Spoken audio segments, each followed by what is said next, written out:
A gente vai falar agora sobre a narrativa teológica de Lucas Atos, sendo que a parte relacionada a Atos. Nesse livro aqui, Teologia do Novo Testamento, diversos testemunhos, um só evangelho, de Howard Marshall, da editora Vida Nova.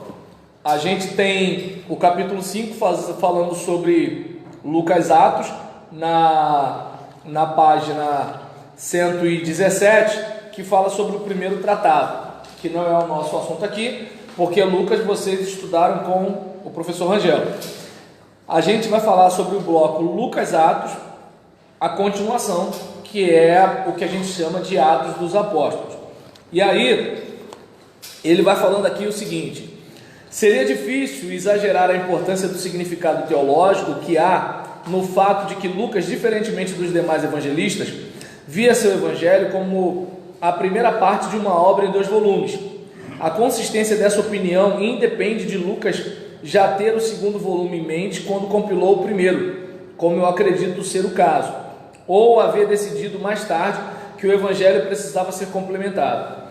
Porém, a natureza precisa da relação entre os 2 textos é complexa.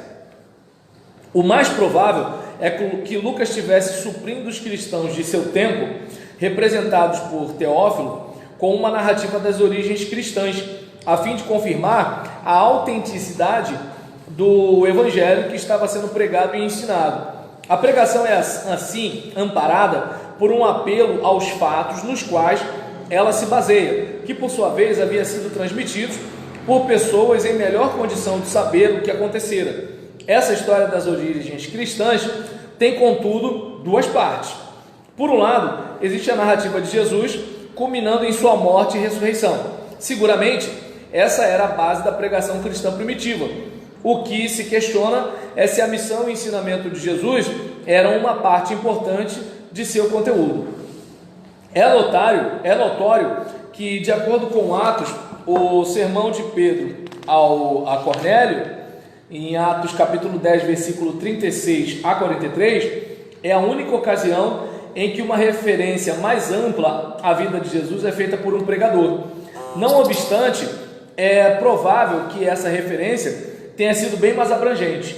Em Atos, de capítulo 1 ao capítulo 9, o evangelho fora pregado a judeus em Jerusalém que possuíam alguma familiaridade com a narrativa.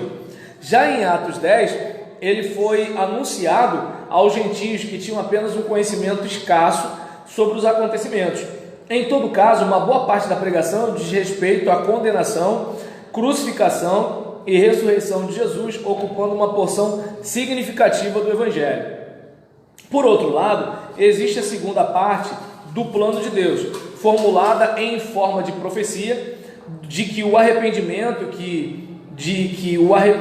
e o perdão de pecados deveria ser pregados a todas as nações, a começar por Jerusalém, como registra Lucas 24, 47.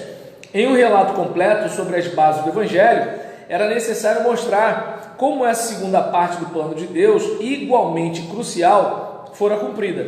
Em particular, Atos mostra como, sob orientação divina, a parte do plano de Deus que dizia respeito aos gentios havia se cumprido, a fim de que Deus pudesse constituir um povo para o seu nome, no qual se incluíam judeus e gentios.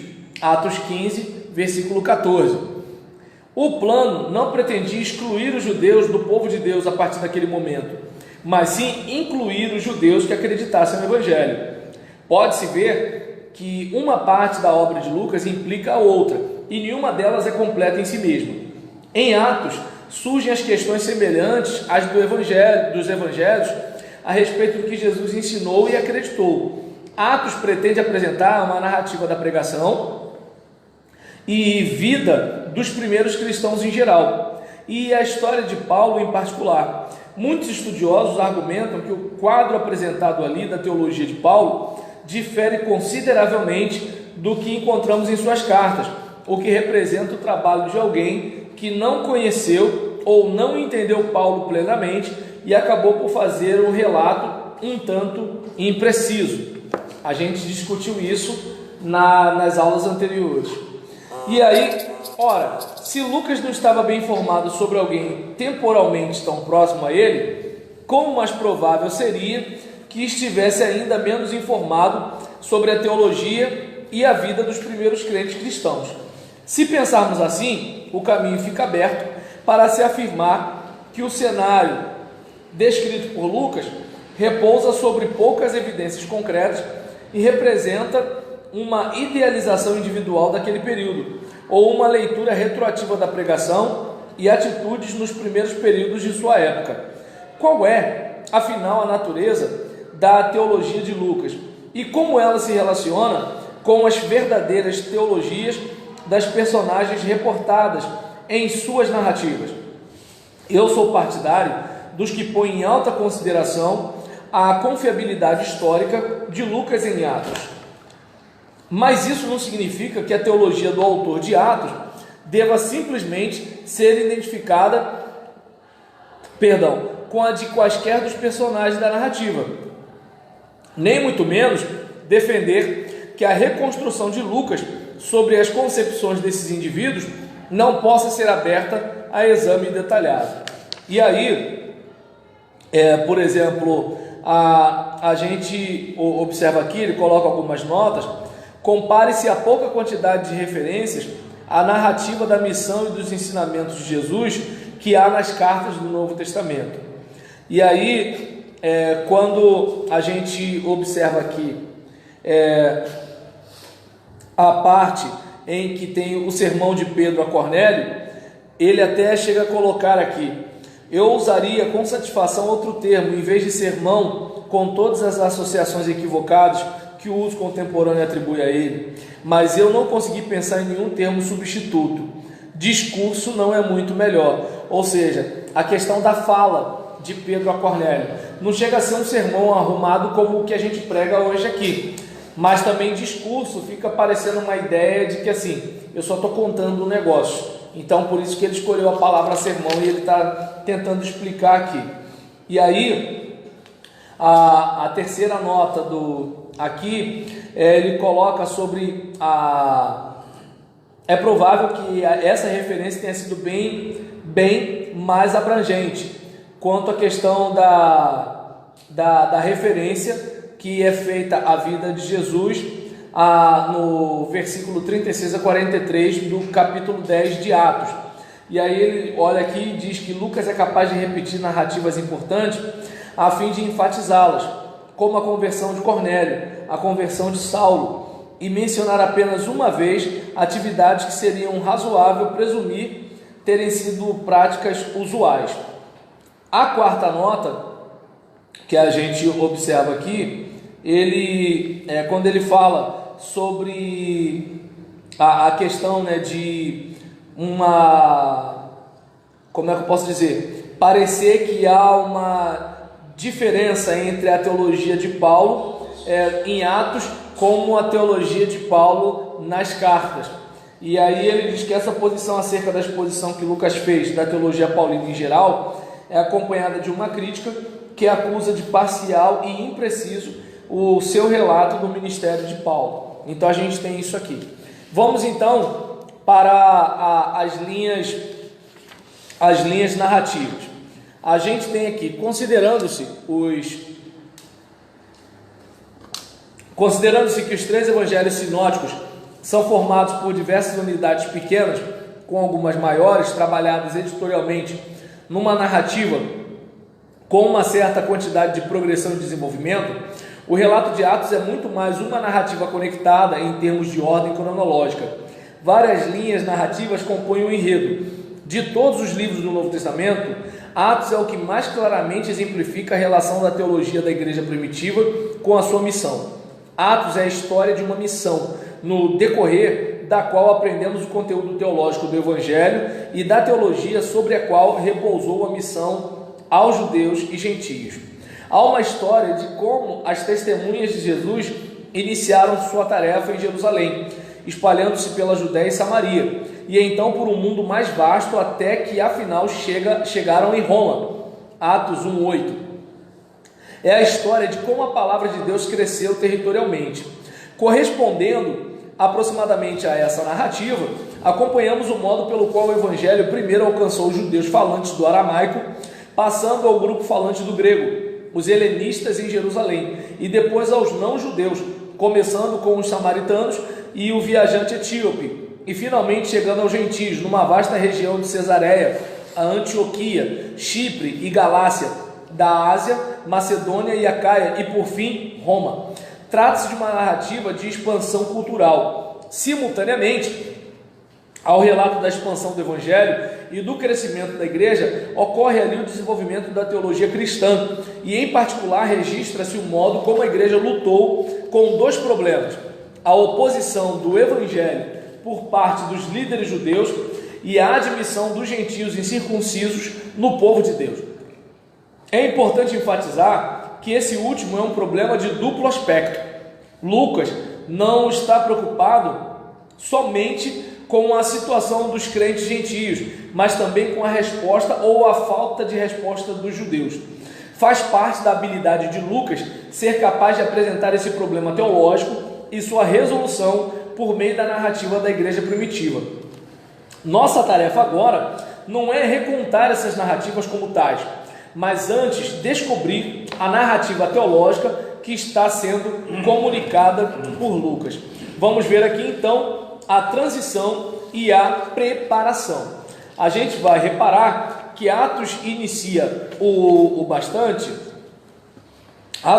de modo bastante natural, com uma recapitulação da conclusão do Evangelho, mas o faz de modo a torná-la um novo começo. Alguns pontos teológicos cruciais são apresentados. Primeiro, com o passar do tempo, a tarefa dos seguidores de Jesus tornou-se o testemunho do Mestre em todo o mundo. Qualquer que seja o significado da restauração do reino para Israel, ela não é para já. E enquanto isso, o testemunho a respeito de Jesus deve continuar. Atos capítulo 1, versículo 6 até o versículo 8. Segundo, os discípulos precisam do poder do Espírito Santo para a sua tarefa, do mesmo modo que Jesus foi comissionado pelo Espírito e outras personagens em Lucas 1, 2 foram repletos do Espírito para profetizarem a sua vinda. Terceiro, a esperança da restauração do reino é com efeito substituída pela esperança do retorno de Jesus. Em quarto lugar, o número de testemunhas da ressurreição de Jesus deveria ser recomposto para o número original de 12 apóstolos. Era importante o símbolo numérico, presumivelmente para refletir as 12 tribos de Israel. Conferir com Lucas 22, 30. A tarefa é de forma variada nas muitas traduções, descrita como encargo ou chefia, episcopê, serviço, diaconia, apostolado e testemunha. O primeiro desses termos deriva de Salmos 109, versículo 8, e seu uso pode sugerir que Lucas visse a tarefa dos apóstolos como semelhante à dos futuros chefes, tradicionalmente bispos. Atos capítulo 20, versículo 28. Lembra? Ele chama os presbíteros e ele fala para os presbíteros que o Espírito Santo os constituiu bispos. Para que? Pastorearem o rebanho que foi comprado pelo seu sangue. Então, a gente percebe que, de acordo com a ideia aqui de Howard Marshall, a gente verifica que assim, ele entende que a tarefa dos apóstolos é uma tarefa de chefia, de episcopado, digamos assim, conforme a gente vê em Atos 20 e 28. A promessa do poder é cumprida na descida do Espírito sobre os discípulos. De modo geral, é mais provável que o Espírito viesse sobre todo o grupo de discípulos, e não apenas sobre os 12. Atos 2, versículo 16 a 18. A descida do Espírito provavelmente deveria ser vista como tendo alguma correspondência com a entrega da lei do Sinai. Contudo, se alguma coisa chamou a atenção para essa analogia, Lucas não a levou muito em consideração. Para ele é mais importante que o evento seja o cumprimento da profecia de Joel referente aos últimos dias. Nela, a ação redentora de Deus é estendida a todos os tipos de pessoas, jovem e velho, homem e mulher, e a salvação está disponível a todos os que clamam pelo nome do Senhor. Nesse momento, a audiência é cosmopolita, mas é judaica. Só a variedade de línguas faladas sugere talvez um simbolismo das nações do mundo. E aí volta aquele papo de helenistas e hebreus.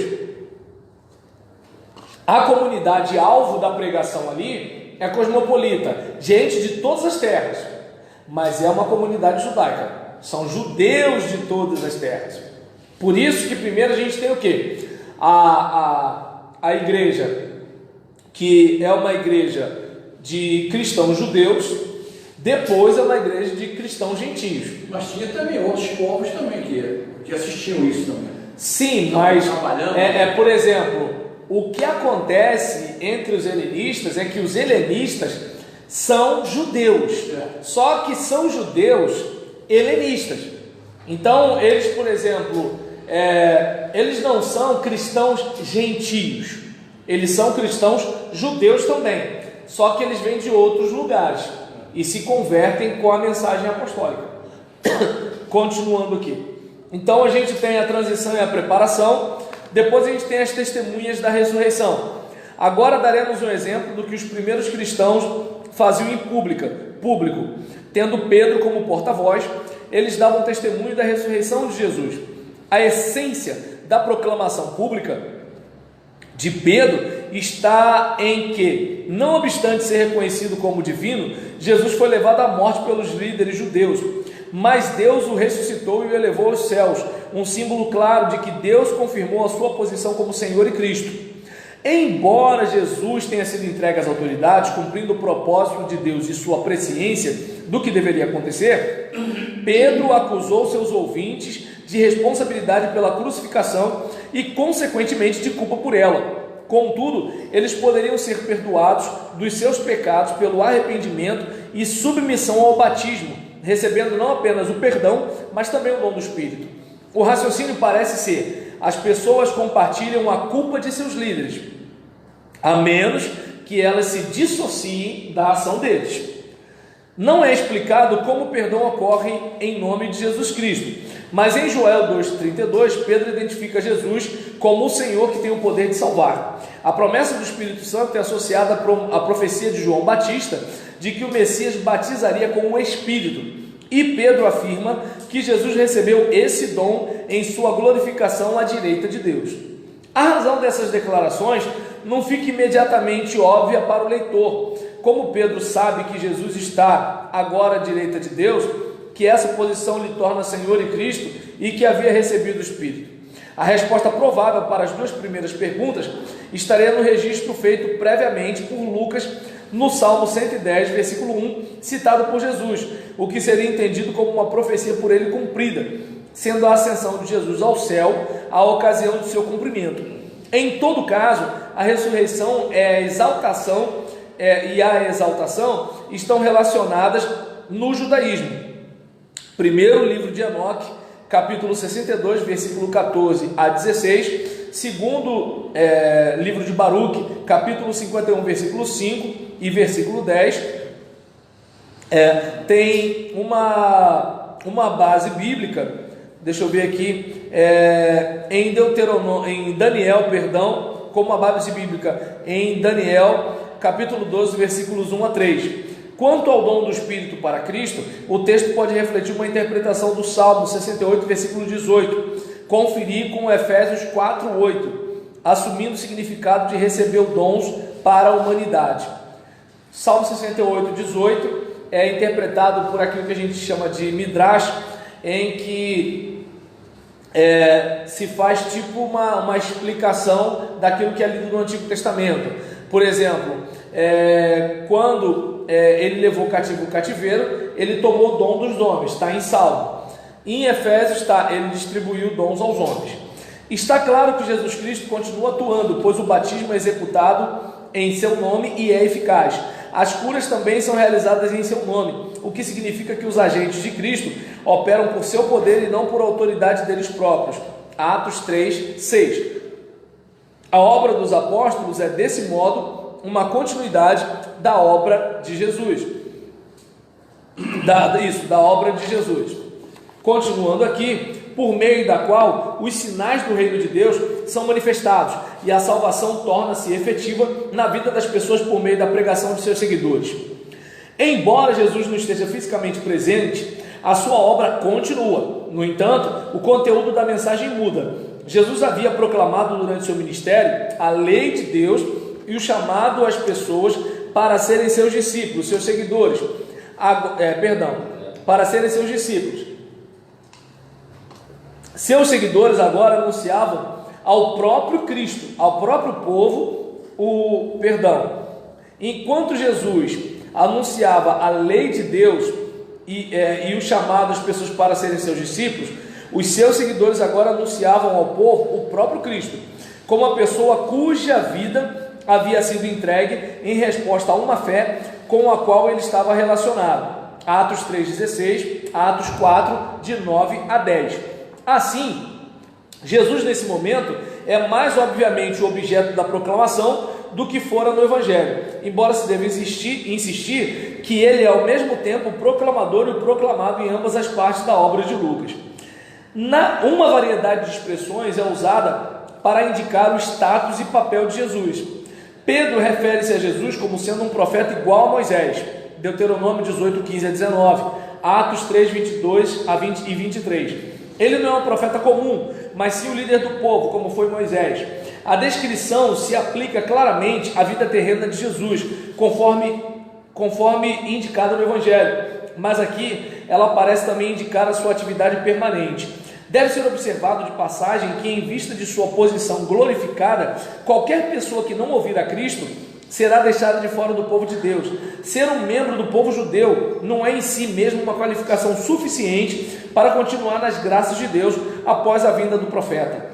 As declarações a respeito das ações realizadas em nome de Jesus são altamente significativas. As mesmas devem ser compreendidas contra o pano de fundo do Antigo Testamento, no qual o nome de Javé funciona desse modo. A conclusão inevitável é que em Atos o nome de Jesus funciona da mesma maneira que o nome de Javé e de fato substitui-o. Somente ele é o caminho pelo qual a salvação está disponível. Atos 4:12. Importa que em nenhum nome há dado entre os homens pelo qual sejamos salvos. Em nenhum outro nome há dado entre os homens pelo qual importa que sejamos salvos. E aí, ao mesmo tempo, temos outro agente divino fundamental, o Espírito Santo, que também opera notavelmente na primeira parte de Atos. Como já visto, o Espírito preenche os apóstolos, que então proferem a mensagem de Deus. O efeito do preenchimento parecer ser o de lhes dar coragem para se levantarem em meio às audiências ameaçadoras, conforme Jesus prometera, mas também em situações mais propícias. Mas também há a sugestão de que o Espírito é responsável pelo conteúdo do que é proclamado, do mesmo modo que o teor da profecia foi mediada pelo Espírito. A pregação e o testemunho cristãos revelam-se, portanto, uma continuidade da atividade profética de Jesus e de seu testemunho conforme o Evangelho. A atividade de Jesus e do Espírito como os agentes de Deus não significa que Deus recolhe-se ao segundo plano e não está diretamente envolvido no que acontece. Ao longo de Atos, insiste-se que os acontecimentos realizados por Jesus ou seu intermédio deve-se ao plano de Deus que está sendo cumprido. É Ele quem permite a crucificação de Jesus e o ressuscita dos mortos. É Deus quem dá o Espírito a Jesus para ser derramado sobre os crentes. É o seu chamado para a salvação que se expressa na pregação. Atos 2:39. Quando os discípulos são libertados da prisão, é a Deus que eles oram em ação de graças. Atos 4:24 a 30. E apenas raramente a oração é dirigida a Jesus. Apesar do fato de Jesus também ser designado pelo título de Senhor e das pessoas clamarem a Ele por salvação, Deus permanece o Senhor a quem as pessoas oram. Devido a seu poder e propósito soberano, os cristãos confiam que, em qualquer situação, a obra para a qual Ele os chamou será bem sucedida. Essa questão é ainda atribuída a um líder fariseu que reconhece que se a atividade dos apóstolos for de Deus, então o Sinédrio não pode contrariá-lo. Atos 5, 38 e 39, que a gente conhece como Conselho de Gamaliel. Seguindo, a missão expandida aos incircuncisos. E aqui, deixa eu olhar aqui, peraí, só para a gente ter mais ou menos uma ideia. Vai ser o último tópico que eu vou ler aqui. A missão expandida aos incircuncisos. A narrativa de Atos descreve a contínua atividade de Deus, a qual os seres humanos podem resistir e tentar contrariar, mas que todavia se dará conforme os propósitos divinos. Os detalhes do seu desenvolvimento não são a nossa preocupação no momento, embora testifiquem o sentido e o poder dados por Deus, conforme já vimos exemplificados nos capítulos iniciais de Atos. Muito mais importante para o nosso objetivo é o modo pelo qual os primeiros cristãos testemunharam sobre Jesus aos não-judeus. Isso aconteceu de várias maneiras. Aparentemente, por sua própria decisão, Filipe vai a Samaria. No entanto, ele é guiado por um anjo para deparar-se com um oficial etíope. Saulo é deliberadamente comissionado por Deus para ir aos gentios, da mesma forma que ao povo de Israel. Pedro é posto em contato com o centurião gentio Cornélio, em razão de uma série de sonhos e visões de origem divina. Os fiéis de Chipre e Cirene falam espontaneamente com os gregos sobre Jesus.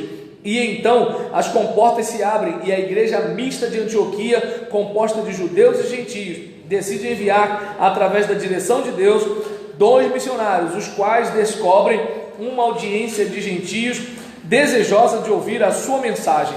Atos 13, 7. Lucas deixa claro assim que a missão aos gentios é levada adiante em resposta a estímulos variados, mas acima de tudo, devido à condução dos eventos por Deus, confirmando o que os profetas disseram: em seu nome se pregaria o arrependimento para perdão dos pecados a todas as nações, começando por Jerusalém. Lucas 24, 47. Tal missão estava certamente predeterminada por Deus. A linguagem aqui indica muito claramente que os judeus estão incluídos tanto quanto os gentios. Logo, pode ter havido pouco problema para os primeiros cristãos em tentar conquistar os gentios para serem prosélitos cristãos, em vez de simplesmente prosélitos judeus.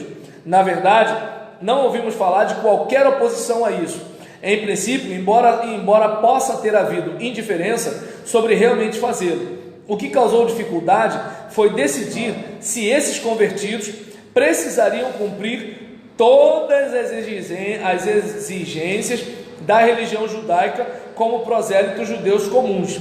Mesmo antes de serem convertidos, havia, claro, os problemas práticos relacionados à reunião e refeição com os gentios. No caso de Cornélio, segundo a narrativa de Lucas, Pedro foi assegurado em um sonho que, por mais que assim o fora no passado, Deus já não exigia do seu povo que se privasse dos alimentos denominados impuros e, implicitamente, da associação com pessoas denominadas impuras. O Espírito Santo veio sobre Cornélio e sua família, incircuncisos como eles eram, e eles foram batizados naquele lugar, naquele momento. A implicação é que a circuncisão não foi exigida. Mais tarde, outros gentios se tornaram cristãos na Antioquia, sem terem sido circuncisos, tornando-se o padrão na primeira campanha missionária de Paulo. Mas se os gentios se tornaram crentes no Messias de Israel, por que não se exigiria que eles fossem circuncisos e cumprissem o restante da lei, como faziam os prosélitos? Pode-se bem entender que a causa dos judeus conservadores na igreja era forte.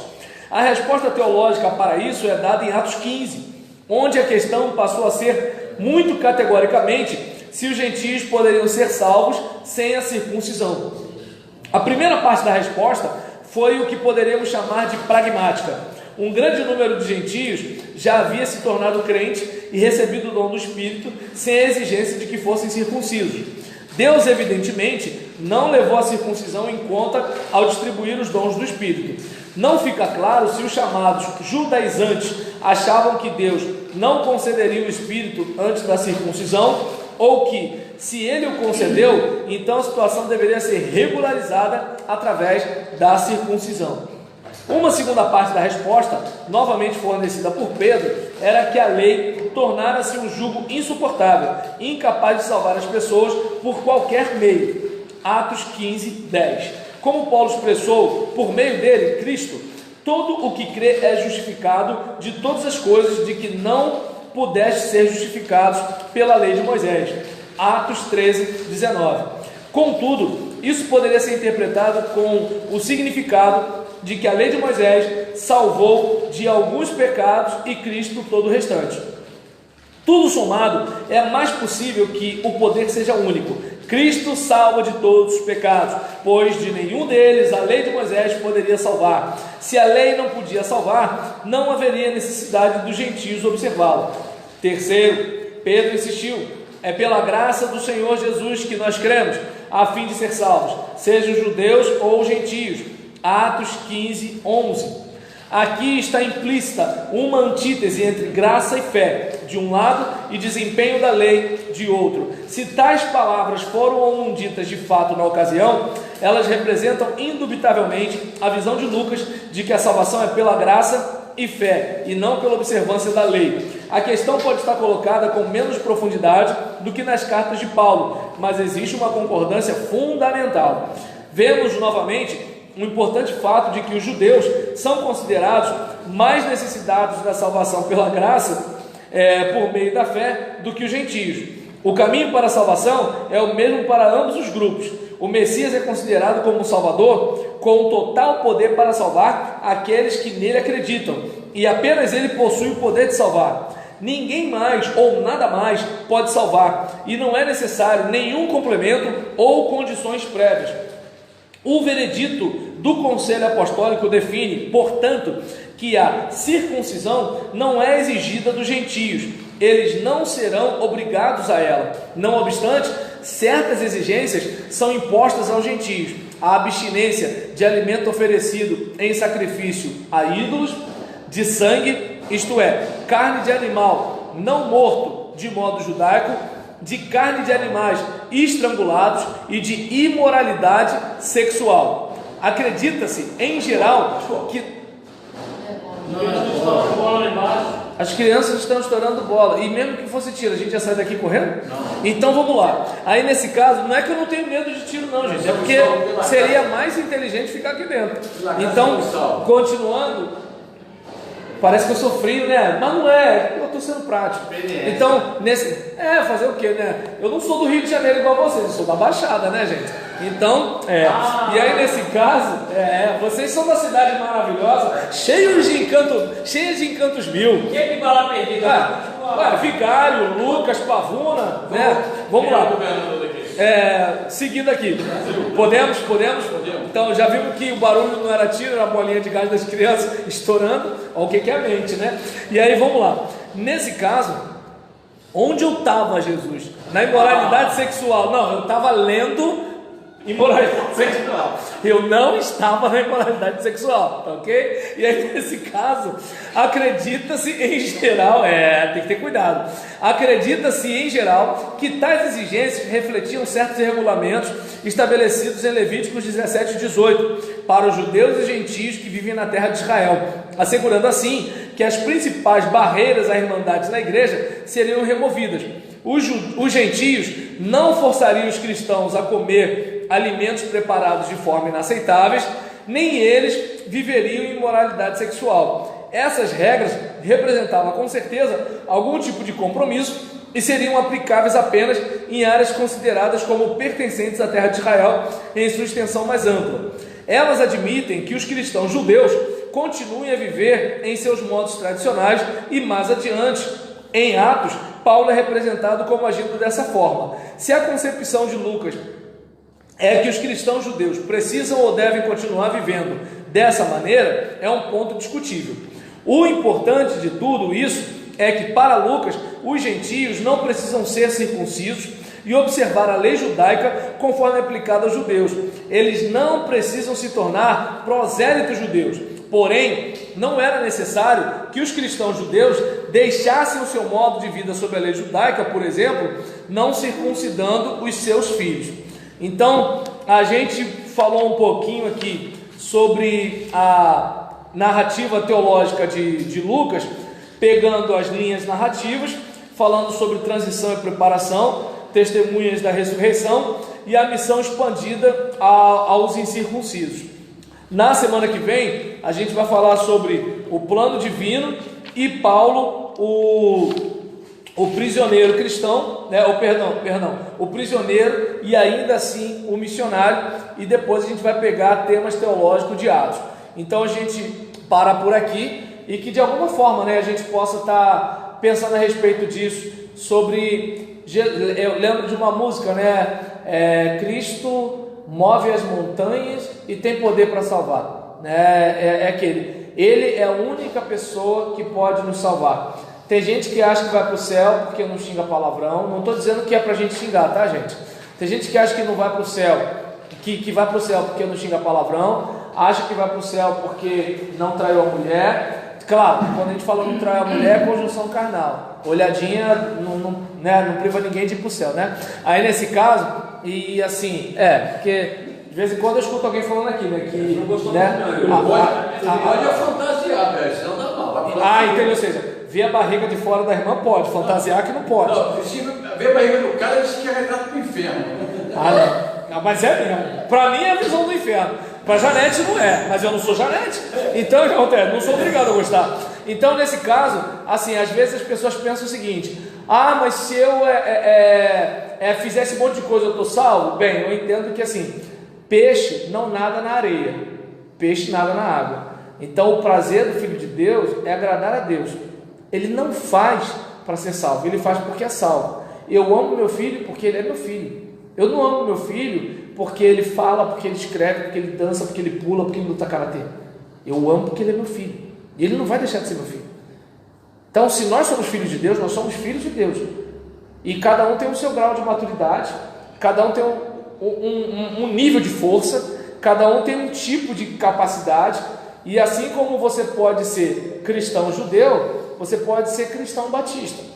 Então, assim, e assim como você pode ser judeu e estar perdido, você pode ser batista e estar perdido. Então, é importante a gente lembrar que assim, não é a minha denominação que salva.